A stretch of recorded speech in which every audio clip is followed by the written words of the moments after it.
નમસ્તે મિત્રો, હું સ્માર્ટ ઓટોગરમાં નયન પીઠવા. તો આજે આપણો પ્રોજેક્ટ છે એક અલ્ટો 800 આવી છે આપણી પાસે ગોંડલથી, અને એમાં આપણે અંડરબોડી કોટિંગ એપ્લાય કરવાનું છે. હવે અંડરબોડી કોટિંગના હું તમને બેનિફિટ્સ સમજાવીશ અને આપણે જે મટીરિયલ યુઝ કરીએ છીએ એ મટીરિયલ હું તમને બતાવીશ. બરાબર છે? હવે જો આપણે અંડરબોડી કોટિંગમાં આ 3M નું જે પ્રીમિયમ મટીરિયલ આવે છે એ યુઝ કરીએ છીએ. બરાબર છે? અને અંડરબોડી કોટિંગમાં અત્યારે જ્યારે મોન્સૂનનો ટાઈમ હોય, ચોમાસાનો ટાઈમ હોય, ત્યારે આપણે ફ્લોરમાં અંદરની સાઈડ છે ને નાના મોટા જે જોઈન્ટ્સ હોય એ બધું હોય, અને નીચે જે પથ્થર ભટકાતા હોય નાના મોટા, જે નીચે ટૂંકમાં આપણે સ્પીડ બ્રેકર ઉપર નીચે ગાડી ઘણીવાર અડી જતી હોય ત્યારે સ્પીડ બ્રેકર ઊંચા હોય ત્યારે, તો એમાં નીચે જે કંપનીએ જે ઓઈએમએ જે અંદરનો જે મારીને આપ્યું હોય મટીરિયલ એ ઘણીવાર ઘસાઈ જતું હોય છે. બરાબર છે? તો ત્યાંથી આપણે રસ્ટિંગની શરૂઆત થઈ જાય છે. જેમ કે કાટ લાગવો, ટૂંકમાં સડો બેસવો, એ બધી વસ્તુની શરૂઆત થાય છે. તો હું તમને થોડાક લાઈવ બતાવીશ કે કઈ રીતનું એ રસ્ટિંગ થતું હોય છે. મિત્રો, આપણે જોઈએ છીએ એ પ્રમાણે આ ગાડી છે જેમાં છે ને મોટા જે ટૂંકમાં ઓવરસાઇડ ને સ્પીડ બ્રેકર ઘણા ઠેકાણે બનાવ્યો, જે અનઓથોરાઇઝ સ્પીડ બ્રેકર હોય એમાં નીચે ઘણીવાર ગાડી છે ને નીચે અથડાઈ જતી હોય તો આ રીતના નુકસાની એમાં થઈ શકે છે. જેમાં શરૂઆત થાય પછી આ રીતના જોઈન્ટમાંથી છે ને રસ્ટિંગ લાગવાની, અને રસ્ટિંગ એક સડામાં બદલે છે. જે આ પ્રમાણે જો તમે જોઈ શકો છો કે આ ગાડીમાં આ રીતનું રસ્ટિંગ, આ કેટલી હદ સુધી રસ્ટિંગ લાગ્યું છે. બરાબર છે? જે ગાડીનો ફ્લોરને બગાડી નાખે છે અને ગાડીને બહુ વધારે નુકસાન કરે છે. અને પછી ગાડીનો જનરલી સ્ક્રેપ સિવાય કોઈ ઓપ્શન જ નથી હોતો. તો આ તમે જોઈ શકો છો કે આ રીતના રસ્ટિંગથી બચવા માટે આપણે અંડરબોડી કોટિંગ ગાડીમાં કરાવવું જરૂરી છે. જે આવા નાના મોટા જે છે, બરાબર છે, આ રીતના ડેમેજીસ, બરોબર છે, એને અંડરબોડી કોટિંગ છે ને બચાવે છે અને રસ્ટિંગ લાગતા ગાડીને બચાવે છે. બરાબર છે? પ્લસ એક બીજો બી બેનિફિટ છે કે જ્યારે નાના મોટા કાંકરા છે ટાયરમાં આવી અને છે ને જે બોડી સાથે ટકરાતા હોય છે એનો નોઈઝ પણ ઓછો કરે છે.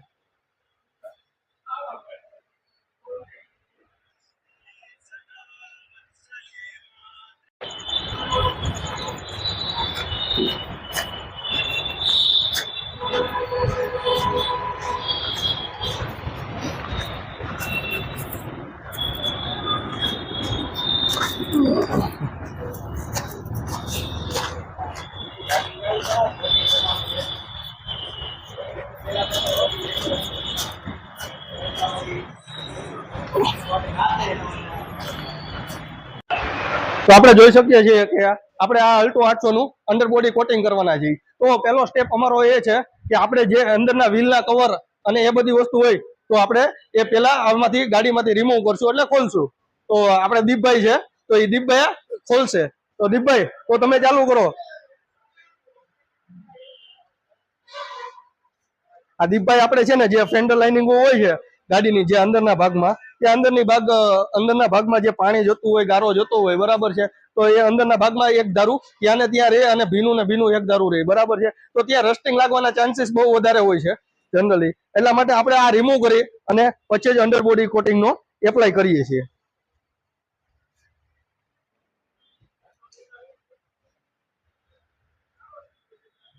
જો આ રીતે એમાં એક ધારી માટી જામી જાય છે, અને માટીનું કામ એવું હોય, લાંબા સમય સુધી જો આમાં ગાડી રોડ ઉપર ચાલતી હોય એટલે પાણી આવતું હોય, બરાબર છે, તો લાંબા સમય સુધી એમાં માટી જામી રહે અને માટી ભીની ને ભીની રહે. બરાબર છે? એટલે પાણીવાળી માટી રહેતી હોય છે એટલે જનરલી ત્યાં એ ટૂંકમાં જોઈન્ટ ઉપરથી રસ્ટિંગ લાગવાનું ચાલુ થઈ જતું હોય છે.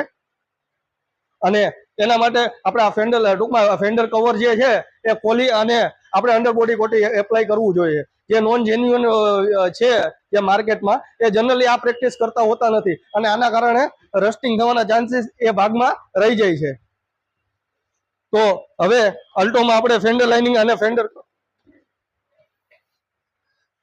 આ ભાગમાં તમે જોઈ શકો છો કે આ રીતનું છે ને ભરાઈ રહી છે માટી. બરાબર છે?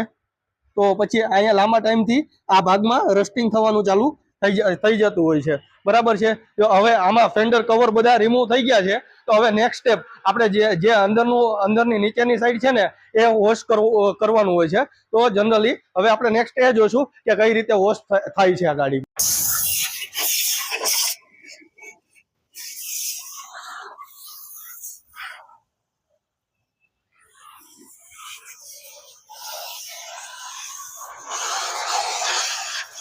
નીચે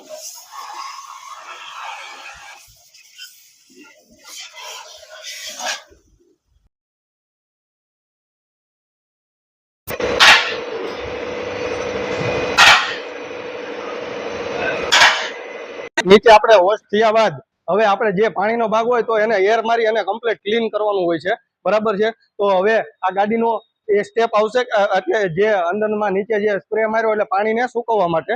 તો હવે આપણે મયુરભાઈ, તો આપણે આગળ ચાલુ કરો કે કઈ રીતે તમે તે ક્લીન કરતા હોય છે.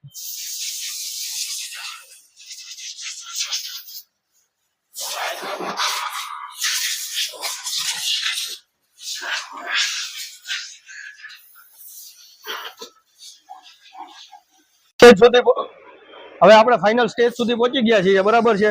તો હવે આ 3M નું અંડર શેલ આપણે એપ્લાય કરશું આની નીચેની સાઈડ જે અલ્ટો 800 માં છે ને, જે આપણે અંડર કોટિંગ મારીએ છીએ. તો આગળ જોઈએ મયુરભાઈ જે અંડર બોડી કોટિંગ ચાલુ કરે છે. તો તમે જોઈ શકો છો કે કઈ રીતે આમાં આપણે અંડર બોડી કોટિંગ એપ્લાય કરીએ છીએ. આ પહેલો લેયર લાગી રહ્યો છે અંડર બોડી કોટિંગમાં, જે મયુરભાઈ એપ્લાય કરી રહ્યા છે.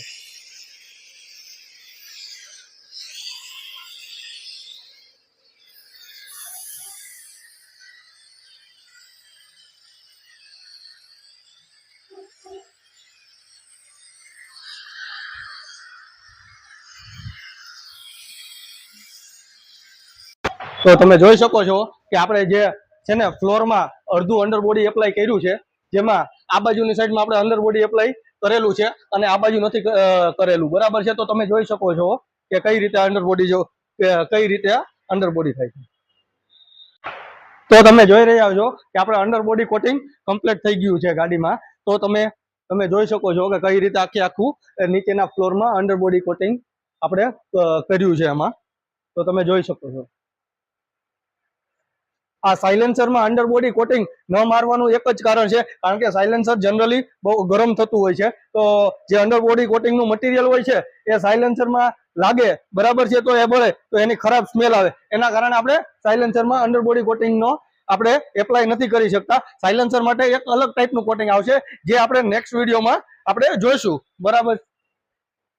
તો તમે આ આખું એક વ્યૂ જોઈ શકો છો, બરાબર. તો આપણે જોઈ શકીએ છીએ કે જે આ મેઇન પાર્ટ હોય છે, કારણ કે જનરલી ટાયરથી જે મડ હોય, ગારો હોય, એ જનરલી જે માટી છે ભીની એ આ ભાગમાં ઉડતી હોય છે. તો તમે જનરલી જોઈ શકો છો કે કઈ રીતે આપણે આમાં કોટિંગ એપ્લાય કરેલું છે.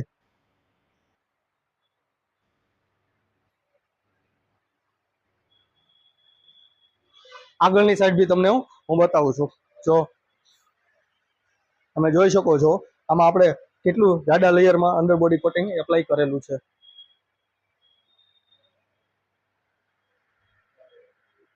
જે આપણે આ ભાગમાં ગારો ભરાયેલો હતો, જે આપણે વિડીયોમાં આગળ જોયેલું છે. હવે એ ભાગમાં આપણે બહુ એક લેયર ચડાવી દીધું છે અંડર બોડી કોટિંગનું, જે આપણી ગાડી માટે બહુ સેફ છે.